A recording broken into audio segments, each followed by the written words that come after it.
各位朋友，大家好。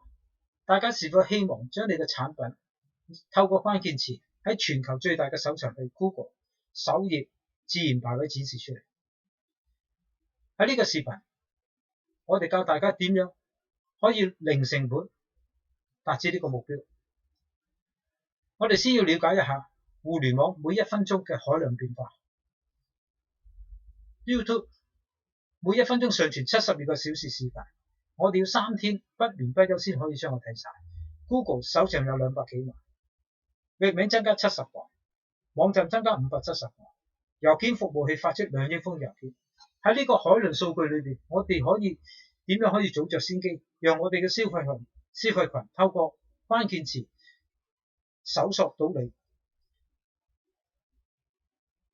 Google 同 YouTube 呢兩個關聯嘅搜尋器，為大家帶嚟300幾萬，係每一分鐘嘅搜尋。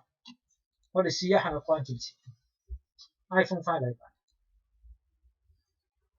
喺呢個關鍵詞裏邊帶出嚟關聯嘅頁面有7500萬。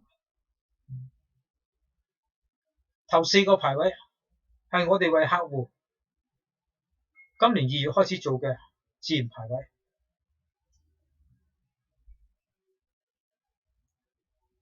7500萬，我哋佔咗3個，佔咗4個。我哋再翻去 video 呢個頁面睇，個情況好唔一樣。競價排位多咗，但係我哋喺呢個自然排位裏邊，我哋係霸佔晒，完完全全俾我哋霸佔晒。我哋翻去第2節，競價排位少咗，但係我哋嘅自然排位依然係保留。第3頁情況都係一樣，第4頁情況都係一樣，第5頁情況都係一樣。因為今日嘅消費者佢好清晰，佢今日要搜索我個產品，佢要得到呢個產品比較全面嘅信息。文字加圖片確實滿足唔到現階段嘅消費者嘅追求，所以我哋同客戶做個 video marketing， 確實可以滿足到我哋客戶嘅要求，亦可以滿足到消費群嘅要求。大家亦睇到競價廣告嗰邊已經轉向咗喺視頻呢邊，呢個係冇得揀嘅。消費群嗰個力量係最大，佢哋嘅目光視線轉移咗去視頻。如果你個廣告唔投放喺視頻，你個廣告就等同冇人睇。喺咁嘅情況之下，我哋今日講嘅 video marketing 並非遙不可及。大家每日坐上地鐵見到嘅乘客，大部分係做緊邊啲動作？佢都係用手機上網搜尋資料。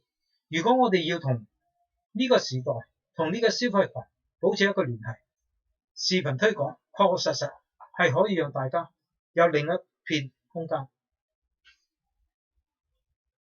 因為今日大部分嘅視頻，我哋依家喺 YouTube 呢個視頻平台，確實佢係無間咗，可以同我哋嘅消費群體保持接觸。